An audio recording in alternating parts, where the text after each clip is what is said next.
rolling? Yep. Okay, so first things first, this is of course the SF-12 water heater the Navy uses. The difference between the water heater the Navy uses as well as the Air Force can be a little bit larger as far as the British thermal units do go.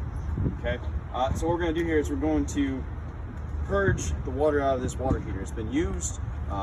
We do need to make sure to get all the water out of it to, one, make sure the corrosion doesn't take place inside of it, and two, that if there's any freezing weather, that it doesn't freeze and crack any of the plumbing. One of the biggest problems you run into is that usually the coils do crack. If there is any water left in there, it can damage it, clearly render the whole system unoperational. So we have already gone ahead and spooled on this. We're going to take this out of the way so we can have some operation room. Okay, because we're going to be working with pumping out the water, one, and then two, the Dosatron. So what we got here is we have just a bicycle pump as well as a syringe that has a long enough tube to reach down inside of the housing of the Dosatron.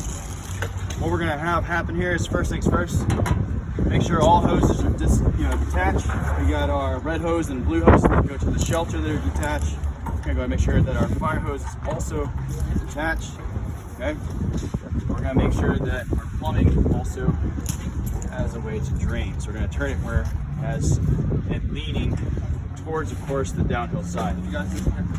We're going to open up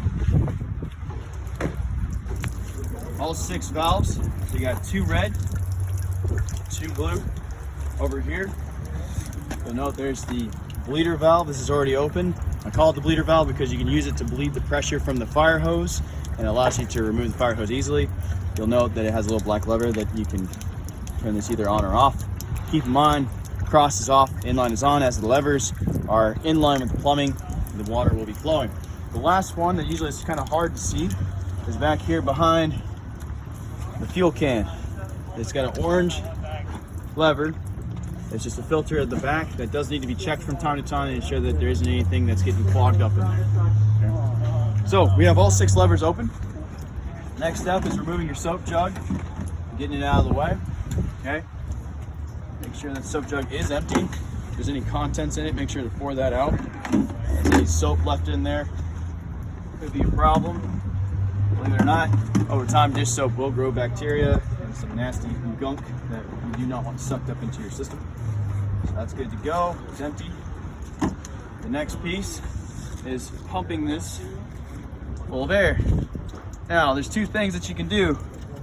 On the newer SF-12 water heaters, you'll note that they have a valve that'll stand up here on its own. Typically, it won't stay up for you on the older ones, but you can push this up and leave it in the up position. You'll note the flow from the bleeder valve has increased. You got a good shot of that? Mm-hmm. The other thing you can do to help increase airflow, of course, this is giving a nice gravity feed now that you're letting air in from the top, is you can connect to the Schrader valve, this bike valve here, and you can help pump the system full of air. You'll note that as the water is being pumped out, you'll kind of notice, well, if you connect properly to it, there you go.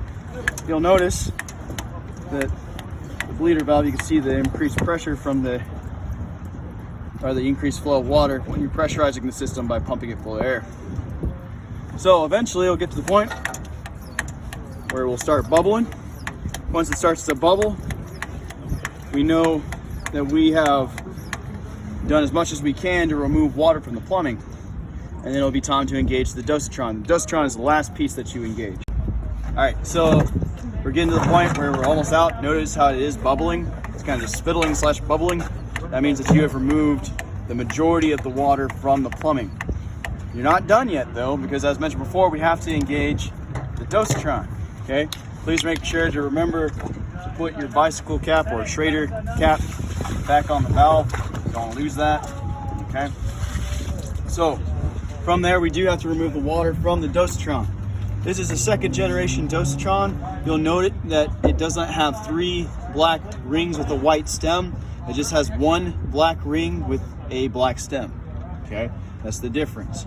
Now, whenever you are doing an older Dosatron, you'll have a filter that has to be removed and placed back in there. Also, as you take it apart, you'll note that the O-ring that allows it to hold water in there and not leak will be in a different location. For the newer Dosatron, the Gen 2,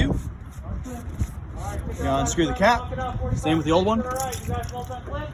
You'll note inside here is where that rubber gasket is. For the Gen 1, it's going to be on the lip surrounding the bottom, the top of the base of the Dosatron.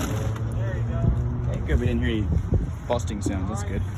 So, with that, the next piece for the Gen 1 is you would undo the ring and you would push the whole assemblage up and through, okay, because it's all connected, it will not pop apart. The Gen 2 will pop apart, however. So, we're going to undo this ring down here. You come and kind of zoom in. You'll note that there's an arrow here that's showing the direction of flow. If you go with that same direction with your ring, it'll also loosen. So it's kind of nice to kind of make it easy for you.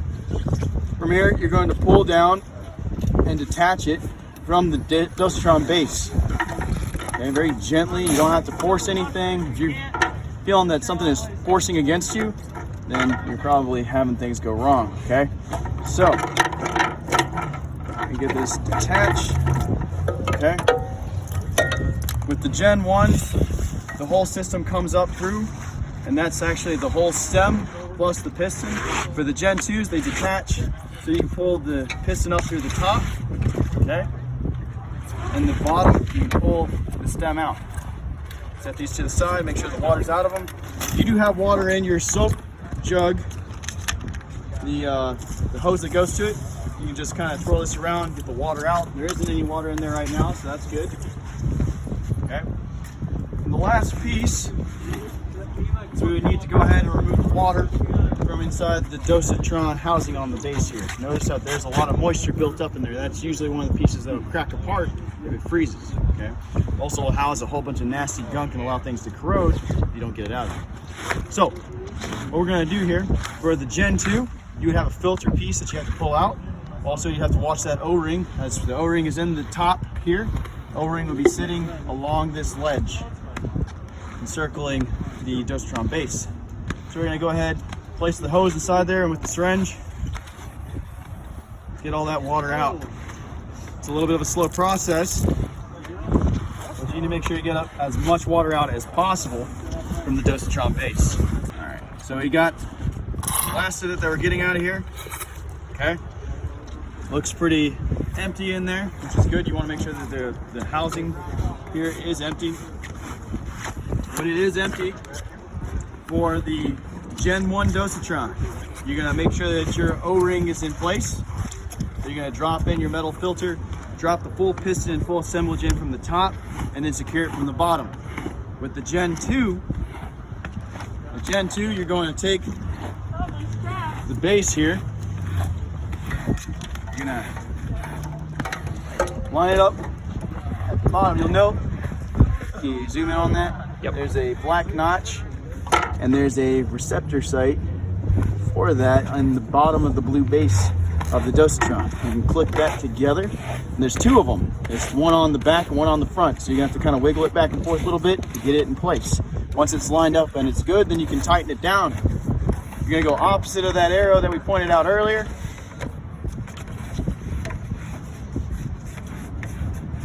Okay, you don't have to make it ridiculously tight.